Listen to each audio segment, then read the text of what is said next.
Good morning all of you. मैं रविंद्र कुमार आपका हमारे study channel Kautilya study zone में स्वागत करता हूं। आज हम हमारा 6th क्लास के लिए जो हिस्ट्री की बुक है हमारे अतीत, उसका सेकंड लेसन जो है आरंभिक मानव की खोज में, वो स्टार्ट करेंगे। इससे पहले हम पहला लेसन समाप्त कर चुके हैं। आओ बच्चों स्टार्ट करते हैं। सबसे पहले यदि हम बात करते हैं कि आरंभिक मानव की खोज में, जो हमारे लेसन का भी नाम है, तो इसमें हम बात करते हैं कि आरंभिक मानव की जो शुरुआत है वो कहाँ से हुई है। तो हम बात करते हैं कि कहाँ से हुई है, तो इसमें हम वो करते हैं कि पाषाण काल है वो किसे कहते हैं। पाषाण का मतलब यदि हम लगाएं तो पत्थर से होता है, कि आरंभिक काल को पूरा पाषाण काल कहा जाता है, जो बहुत पहले जब से मानव का उदय हुआ है या मानव धरती पे जब से मानव का जन्म हुआ है, और उसके बाद उसने पत्थरों का उपयोग आरंभ किया है। पत्थरों से वो अपने औजार बनाने लगा है, अपने हथियार बनाने लगा है। तो उस काल को, क्योंकि धातु तो उस समय मानव को कोई भी ज्ञात नहीं थी, तो जब धातु ज्ञात नहीं थी तो वो अपना काम करने के लिए पत्थरों का प्रयोग करता था। तो उस काल को पाषाण काल कहा जाता है। तो जो पूरा पाषाण हमारा काल है वो दो शब्दों से, पूरा पूरा का मतलब प्राचीन यानी बहुत पुराना, और पाषाण, पाषाण यानी पत्थर। तो जो प्राचीन समय है जिसमें पत्थरों का प्रयोग किया जाता था, उसको क्या कहा जाता है? उसको बोला जाता है पाषाण काल। और इस पूरा पाषाण काल को 3 भागों में विभाजित किया गया है। कौन कौन से 3 भाग हैं ये? एक है आरंभिक, दूसरा मध्य, और तीसरा उत्तर पाषाण, उत्तर पूरा पाषाण युग। इन 3 भागों में जो आरंभिक पूरा पाषाण काल है वो स्टार्ट हुआ है। सबसे पहले आरंभिक हमारा पाषाण काल स्टार्ट हुआ है, वो हुआ है 20 लाख साल पहले। कितने साल पहले स्टार्ट हुआ है? 20 लाख साल पहले से 12,000 साल पहले तक की जो आरंभिक काल था वो 20 लाख साल पहले स्टार्ट हुआ और 12,000 साल पहले है वहां तक चला है। मानव इतिहास जो है उसकी यदि हम बात करते हैं मानव इतिहास की, तो 99% जो मानव इतिहास है वो आरंभिक पूरा पाषाण काल के दौरान घटित हुआ है। अब हम जो मानव को जान रहे हैं, इतना विज्ञान जो आ गया है, ये तो बहुत कम 1%, मानव इतिहास का केवल 1% है ये। 99% तो जो 20 लाख साल पहले से 12,000 साल पहले तक के दौरान जो घटनाएं घटी हैं उसके दौरान मानव का इतिहास रहा है। दूसरा है मध्य पाषाण युग। मध्य पाषाण युग है वो 12,000 साल पहले से लेके 10,000 साल पहले तक माना गया है। इसमें क्या हुआ? पूरा पाषाण युग का आरंभिक काल था, उसमें जो पत्थरों के औजार बनाते थे मनुष्य, वो औजार है वो बड़े बड़े होते थे। और मध्य पाषाण युग में जो औजार है वो आमतौर पर छोटे होने लगे। छोटे होने का मतलब ये है कि अब वो पत्थरों के औजार बनाते थे वो अच्छे से बनाने लगे। उनको पत्थरों को दोबारा आपस में तोड़ के, या एक और जो तकनीक आती थी दबाव सल्क तकनीक, आगे उसको पढ़ेंगे कि वो क्या, किस प्रकार की तकनीक होती थी, उस प्रकार से अब वो औजारों को छोटे बनाने लगे। इन औजारों में हड्डियां या लकड़ियों के अंगूठे लगे हंसिया और आरी जैसे औजार मिलते हैं। तो मध्य पाषाण युग में जो पत्थरों के साथ साथ वो क्या लगाने लगे, इसमें लकड़ियों के या हड्डियों के, इसमें पकड़ने के लिए जो अंगूठे हैं जिससे औजार को पकड़ा जा सके, वो लगाने लगे थे। अगला है नवपाषाण युग।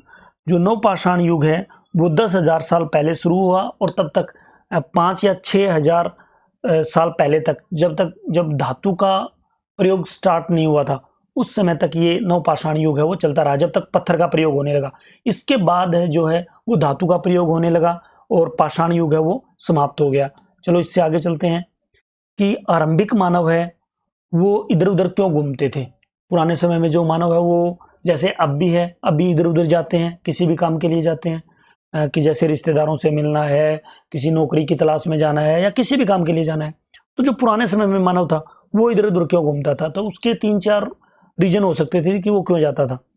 पहला तो वो ये था कि वो एक जगह पे बहुत ज्यादा दिन जब रहते थे तो आसपास के जितने पौधे हैं, फल है, जानवर है, उनको खा जाते थे।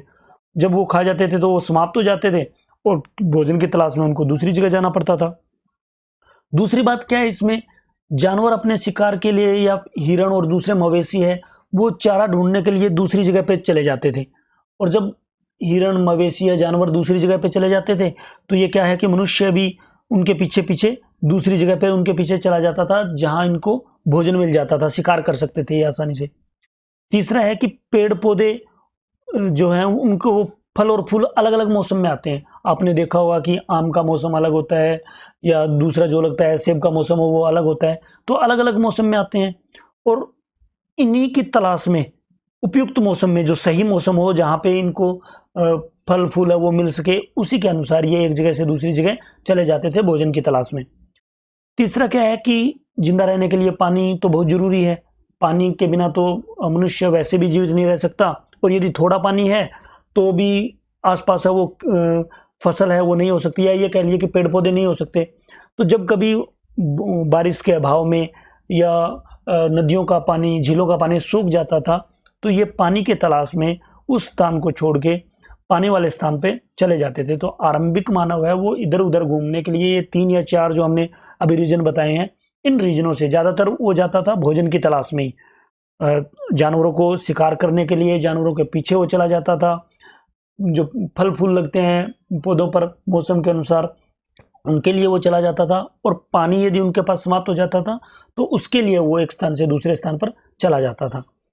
इसके बाद यदि हम करते हैं कि आरंभिक मानव के बारे में जानकारी है वो कहाँ से मिलती है, इससे पहले वाले लेसन में भी हमने कहा था कि आरंभिक मानव के बारे में जानकारी जो मिलेगी पुरातत्वविदों। पुरातत्वविद क्या होते हैं? जो पुरानी चीज़ों के बारे में जो पता लगाते हैं, पुरानी चीज़ों के जो विद्वान हैं उनको बोलते हैं पुरातत्वविदों को। कुछ ऐसी चीज़ें मिली हैं जिसका उपयोग आखेटक शिकार करना और जो आखेटक लोग थे जो शिकार करते थे और सामान को इकट्ठा कर लेते थे, उनको ऐसी चीज़ें मिली हैं जिससे वो पता लगा सके कि जो पुराने समय में मानव है वो क्या क्या काम करता था, कैसे शिकार करता था, चीज़ों को इकट्ठा कैसे करता था। इसके लिए लोगों ने क्या किया कि लोगों ने अपने काम के लिए पत्थर हैं, पत्थरों, लकड़ियों और हड्डियों के औजार बना लिए थे। इन औजारों से वो शिकार करते थे। इन पत्थरों के औजार होते थे, लकड़ियों के औजार होते थे, और जानवरों की जो हड्डियां हैं उनसे भी वो औजार बना लेते थे और उन औजारों से अपने वो शिकार करने का काम है वो करते हैं। तो पुरातत्वविद इन पत्थरों को, लकड़ियों को और हड्डियों के जो औजार हैं जो उनको मिले हैं, इनको देख के वो पता लगाते हैं कि आरंभिक मानव है वो कैसा था, कहाँ रहता था, किस प्रकार के काम है वो करता था। इसके बाद रहने की जगह निर्धारित करना कि जो पुराने समय में जो लोग हैं वो रहते कहाँ पे थे। एक बात तो हमने अभी पहले बताई कि जहाँ उनको शिकार मिलेगा, जानवर मिलेगा, वहाँ पे वो रहेंगे। पानी होगा वहाँ पे वो रहेंगे। जहाँ पे फल फूल है पौधों के जहाँ पे लगेंगे वो उनका संग्रहण करने के लिए वहाँ पे वो रहेंगे। और एक और महत्वपूर्ण चीज़ इसमें क्या थी कि पाषाण काल में पत्थर के उपकरण बहुत महत्वपूर्ण थे, क्योंकि शिकार करने के लिए, ये आखेट करने के लिए पत्थर के उपकरणों का प्रयोग करते थे। अब ऐसी जगह जहाँ पे इनको पत्थर ही ना मिले तो वहाँ पे ये अपने औजार ही नहीं बना पाएंगे, तो ऐसी जगह तो वो रुकेंगे नहीं। तो ऐसी जगह को ढूंढते थे जहाँ पर आसानी से पत्थर मिल सके, क्योंकि उन पत्थरों से वो आसानी से अपने औजार बना सकते थे और औजार बना के आसानी से जानवरों का शिकार कर सकते थे। तो ऐसी जगह वो रहने के लिए ढूंढेंगे जहाँ उनको आसानी से पत्थर मिल सके। अगला है कि पाषाण औजारों का निर्माण किस प्रकार से किया जाता था। अभी हमने पीछे कहा था कि उनके औजार किस तरह से बनते थे, तो वो प्रश्न हमारे आगे भी आ गया कि पाषाण काल में यानी पत्थरों के औजारों का निर्माण वो किस प्रकार से किया जाता था। पहली जो तकनीक है पत्थर से पत्थर को टकराना, यानी दोनों हाथों में पत्थरों को पकड़ के उनको आपस में टकरा के और उनकी सल्क मतलब परतें, उनकी परतें आपस में उतार दी जाती थी और एक जैसा वो चाहते थे उस प्रकार का औजार है वो बना लेते थे। पहले में तो पत्थर में आपस में दोनों हाथों में लेकर पत्थरों को टकराते थे और एक पत्थर को वैसा बना लेते थे जैसा वो उसका औजार शिकार करने में काम आ सके। दूसरा है दबाव सल्क तकनीक। तो ये समझने के लिए आवश्यक है कि दबाव सल्क तकनीक क्या होगी। दबाव सल्क तकनीक में वो क्या करते थे कि एक पत्थर को किसी एक जगह फिक्स कर देते थे। एक जगह पत्थर को किसी भी चीज से पकड़ के वो फिक्स कर दिया और फिर दूसरे पत्थर पर इस पे चोट मारी जाती थी और दबाव दिया जाता था और इसकी सल्क जो है मतलब इसकी जो परतें हैं वो उतार दी जाती थी और एक मनचाहा आकार है इस पत्थर को दे दिया जाता था जिससे आसानी से शिकार है वो किया जा सके। इसको दबाव सल्क तकनीक कहते हैं कि पत्थर को एक जगह दबा लिया, उसको फिक्स किया, उसके बाद उस पर चोट की और उससे मनचाहा आकार है वो जो औजार है वो बना लिया। हथियार बनाते थे उससे, तो जिससे शिकार करना है वो आसान हो सके। इसके बाद कि हम इस लेसन में करते हैं कि आग की खोज है वो कब हुई या उसका पता हमें कैसे चलता है कि आग की खोज कब हुई होगी। तो जो कुरनुल गुफा है हमारे साथ में, वहां पे राख के अवशेष मिले हैं। तो राख कब होगी? जब आग जलेगी तभी तो राख होगी ना। ऐसे तो है नहीं कि आग जली ना और वैसे ही राख बन जाए। तो कुरनुल गुफा कहाँ है? यदि हम ये देखो हमारी कुरनुल केव्स आंध्र प्रदेश में, यदि हम देखते हैं तो ये दिया हुआ कुरनुल केव्स, यहाँ पे राख के अवशेष मिले हैं। इसका मतलब यहाँ जो आदमी मनुष्य रहते थे उनको आग के बारे में पता था, आग जलाते थे। और ये जो चीजें मिली हैं ये लगभग 12,000 साल पहले की घटनाएं हैं। यहाँ पे इतने साल पहले के राख के अवशेष मिले हैं। इसका मतलब उस समय यहाँ पे लोग आग है वो जलाते थे। और आग जलाने का प्रयोग है वो किस लिए करते थे? आज भी तो हम आग का प्रयोग किस लिए करते हैं? खाना बनाने के लिए करते हैं। तो वो किस लिए करते थे? एक तो प्रकाश के लिए, क्योंकि उस समय कोई लाइट की व्यवस्था नहीं होती थी कि आज हमने बटन दबाया और लाइट को ऑन कर लिया। उस समय प्रकाश यदि रात को चाहिए होता था तो उसके लिए एक ही वो काम कर सकते थे कि आग को जला सकते थे।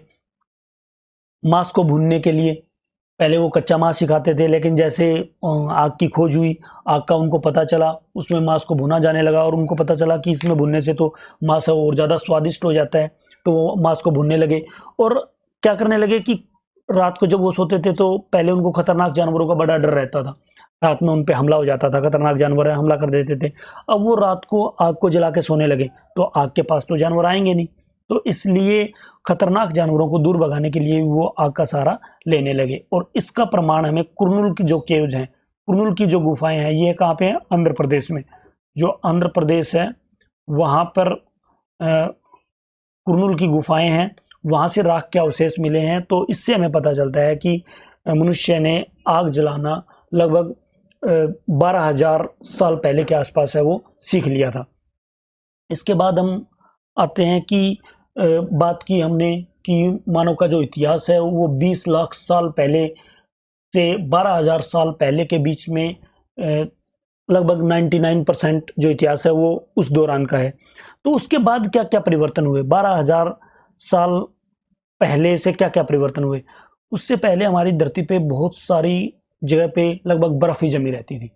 तो जो आइस है वो लगभग हर जगह पे आइस रहती थी। तो जब आइस होगी तो वहाँ पे ना तो घास होगा ना पेड़ पौधे होंगे। तो जहाँ पे घास नहीं होगा, पेड़ पौधे नहीं होंगे, वहाँ पे जानवर भी नहीं रहेंगे। और जहाँ पे जानवर नहीं होंगे तो मनुष्य का तो उस समय तो करता ही शिकार था, तो वो भी इतनी संख्या में वहाँ पे नहीं रहेगा। तो 12,000 साल पहले क्या हुआ कि दुनिया में जलवायु में जो बड़े परिवर्तन आए। जलवायु मतलब जो लंबे समय तक जो मौसम बना रहता है उसको जलवायु कहते हैं। तो उसमें परिवर्तन आया। परिवर्तन क्या आया कि गर्मी है वो बढ़ने लगी। पहले हमने कहा ना कि आइस जमी हुई थी, बर्फ जमी हुई थी। तो 12,000 साल पहले क्या हुआ कि जलवायु में परिवर्तन आया और गर्मी बढ़ने लगी। गर्मी बढ़ने के परिणाम स्वरूप क्या होंगे? बर्फ वो पिघल जाएगी और बर्फ पिघलने के बाद वहां पे क्या होंगे कि घास वाले मैदान वो बनने लगे। अब जब घास वाले मैदान बनेंगे तो घास वाले मैदान में घास पर जिंदा रहने वाले जो पशु है वो वहां पे बहुत सारे हो जाएंगे। तो इन पशुओं में क्या कौन कौन से हैं? इन पशुओं में जैसे हिरण है, बारहसिंगा है, भेड़ है, बकरी है, गाय हैं। उन जानवरों की संख्या यहाँ पे बहुत सारी बढ़ गई जो घास खा के जिंदा रहते थे।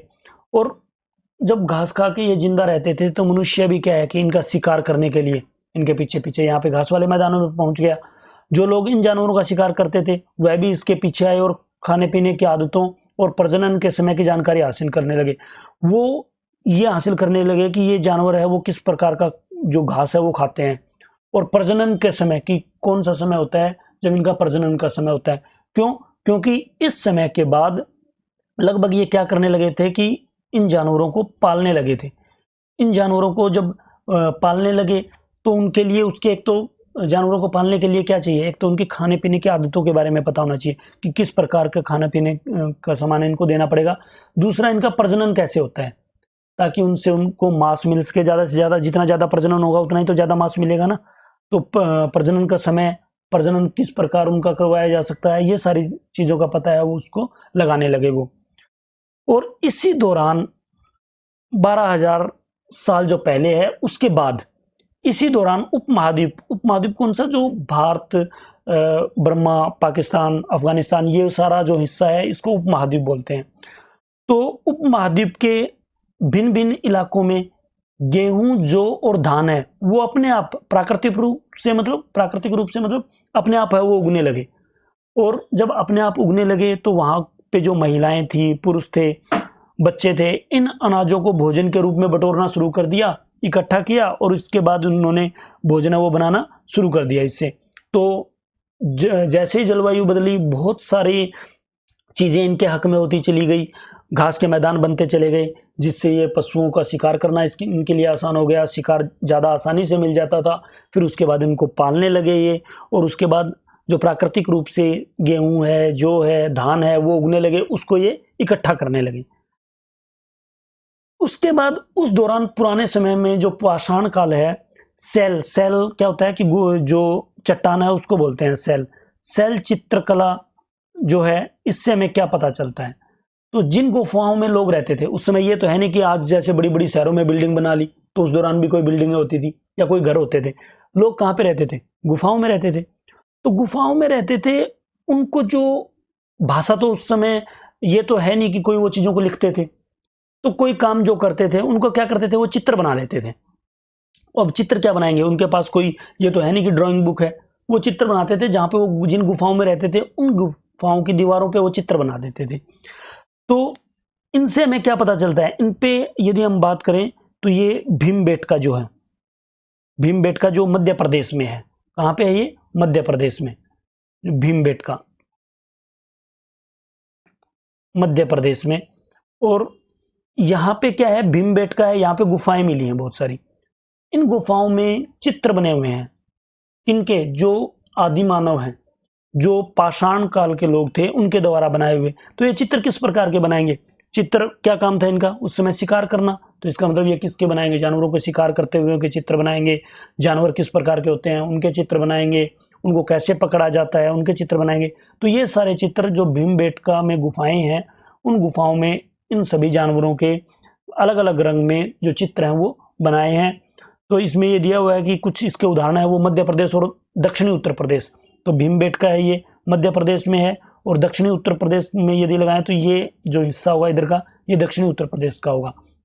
तो यहाँ पे बहुत सारी जो गुफाएं मिली हैं उसमें चित्र मिले हैं, जिससे आदि मानव के बारे में, यानी जो पाषाण कालीन मानव है, पूरा पाषाण समय का मानव है, उसके बारे में पता चलता है कि वो किस प्रकार शिकार करता था, कैसे जानवरों का शिकार करता था, कैसे उनको शिकार करने के बाद किस प्रकार उनका भोजन पकाता था। वो सारे चित्र इस मध्य प्रदेश में भीमबेटका में प्राप्त हुए हैं। इसके बाद यदि हम, कि उस समय जो पुरुष है, महिला है, क्या जैसे आज के समय में जो काम है थोड़े अलग होते हैं। जैसे पुरुष है वो लगभग बाहर जॉब का काम करता है, महिला है वो ज़्यादातर घर का काम करती है, घर के काम करने के साथ साथ वो जॉब भी करती है। तो क्या उस समय कोई काम बटा हुआ था कि महिला ये काम करेगी और पुरुष ये काम करेंगे? तो इतिहास में ऐसा कोई भी साक्ष्य प्राप्त नहीं हुआ है, कोई सबूत ऐसा नहीं मिला है कि महिला और पुरुषों का काम है वो बटा हुआ होगा। दोनों ही मिलके कई काम एक साथ मिलके करते थे। हो सकता है कि उस समय कुछ काम बटे हुए भी हों कि महिलाएं ये काम करेंगी, पुरुष ये काम करेंगे, लेकिन इस प्रकार का कोई भी साक्ष्य है कि दोनों का काम है वो बटा हुआ था, या दोनों एक ही काम करते थे कि शिकार करना वो पुरुषों का काम है या महिलाओं का काम है, या घर का जो खाना बनाना है वो महिलाओं का काम है या पुरुषों का काम है, ऐसा किसी भी प्रकार का साक्ष्य यहाँ पे जो पूरा पाषाण काल में हमें नहीं मिला है। तो ये अनुमान लगाया जाता है कि जो महिला और पुरुष है वो दोनों मिलके सभी प्रकार के काम है वो करते थे। इसके बाद एक और चीज आती है, हुसंगी जो एक जगह है कर्नाटक में। यहाँ पे जो हुसंगी है कर्नाटक में ये जगह है, यहाँ पे पूरा पाषाण युग के कई स्थल मिले हैं। पूरा स्थल मतलब पुराने समय के स्थल मिले हैं हुसंगी में। और यहाँ पे बहुत सारे औजार मिले हैं। किस प्रकार के औजार मिले हैं? पत्थरों के बने हुए, क्योंकि पूरा पाषाण काल में तो औजार किस प्रकार के बनाए जाते थे? पत्थरों के बनाए जाते थे। तो हुसंगी जो कर्नाटक में जगह है, कौन सी जगह में है, कर्नाटक में। तो यहाँ पे मिले हैं, उसंगी नामक एक जगह है, यहाँ पे बहुत सारे औजार मिले हैं। इसका मतलब औजारों का कारखाना था यहाँ पे। कारखाने का मतलब ये नहीं कि वहाँ पे फैक्ट्री लगती थी और बहुत सारे लोग 9 बजे ड्यूटी पे जाते थे और 5 बजे वापस आ जाते थे। यानी कि यहाँ पे बहुत अच्छा चूना पत्थर मिलता था और उस चूने पत्थर से ये लोग शिकार करने के लिए औजार बनाते थे। और ज़्यादातर जो औजार यहाँ पे मिले हैं वो चूना पत्थरों के बने हुए मिले हैं, और किसी एक काम करने के लिए नहीं, शिकार करने के लिए, चमड़ा सीने के लिए। उस समय जो कपड़ा पहनते थे ना, तो वो चमड़े के पहनते थे, तो चमड़े सीने के लिए भी जो वो औजार बनाते थे, सुई टाइप बिल्कुल बारीक सा पत्थर को करके वो सुई टाइप औजार बना लेते थे। तो वो उस प्रकार के भी औजार यहाँ पे मिले हैं। तो बहुत सारे औजार मनुष्य के आम जिंदगी में काम लेने के लिए, शिकार करने के लिए, घर के काम करने के लिए, या दूसरा जो भी किसी भी फसलों के लिए भी जो भी औजार प्रयुक्त होते होंगे वो पत्थरों के बनाए जाते थे। और कर्नाटक में जो हमने यह कहा कि उसंगी नामक स्थान से यहाँ पे उनको यहाँ से बहुत सारे औजार हैं वो प्राप्त हुए हैं हमें, पुरातत्वविदों को। और ये ज़्यादातर औजार हैं वो चूना पत्थरों के बने हुए होते थे। बहुत बहुत धन्यवाद। आशा करते हैं कि आपको सारी चीज़ें हैं वो लेसन की अच्छे से समझ आ गई होगी। यदि वीडियो अच्छा लगा हुआ हो तो आप लाइक, शेयर और सब्सक्राइब जरूर करें। Thank you.